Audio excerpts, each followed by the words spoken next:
வணக்கம் நண்பர்களே. இன்றைக்கான காணொளி என்னன்னு பார்த்தீங்கன்னா, தீபாவளியை பற்றியான காணொளி தான். குறிப்பாக எதை பற்றி பேச போகிறோம்னு பார்த்தீங்கன்னா, பட்டாசை பற்றி தான் பேச போகிறோம்.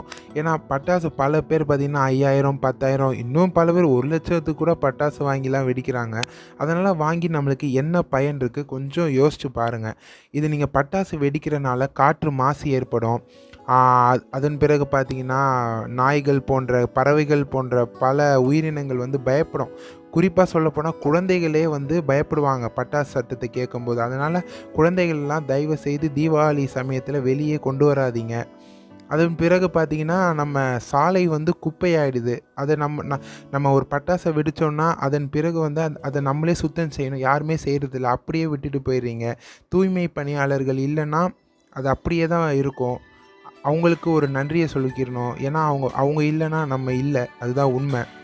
சில பேர் நினைப்பீங்க என்னன்னா, பட்டாசு நம்ம வெடிக்கிறது நிப்பாட்டிட்டோன்னா அதுக்கு பின்னாடி இருக்க பொருளாதாரம் பாதிக்கப்படுமே, அதை செய்கிறவங்க பாதிக்கப்படுவாங்களே. நீங்கள் சொல்கிறது உண்மைதான். அதற்கு நம்ம வேறு ஏற்பாடுகளை நம்ம செய்யணும். ஆனால் நீங்கள் அந்த சிவகாசி இந்த மாதிரி இடங்களில் போய் செய்கிறவங்கள போய் பாருங்கள். அவங்க கைகளை பார்த்தீங்கன்னாவே உங்களுக்கு பட்டாசு வெடிக்க தோணாதுங்க.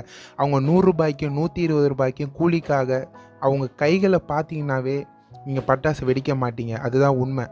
இதற்கு அரசாங்கம் தாங்க ஒரு தீர்வை காணணும். ஏன்னா அரசாங்கம் நினச்சா தான் எல்லாத்தையும் மாற்ற முடியும். ஆனால் மக்கள் நம்ம குரல் எழுப்பணும். அப்போ தான் எல்லாமே நடக்கும்.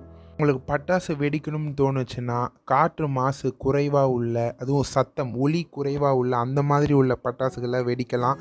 ஆனால் அதுவுமே நல்லதில்லை தான். உங்களுக்கு அப்படி வெடிக்கணும்னு தோணுச்சுன்னா இந்த மாதிரி வெடிங்க. எந்த பறவைகள் எந்த உயிரினத்தையும் பாதிக்கிற மாதிரி எந்த செயலையும் செய்யாதீங்க. நன்றி, வணக்கம். இனிய தீபாவளி நல்வாழ்த்துக்கள்.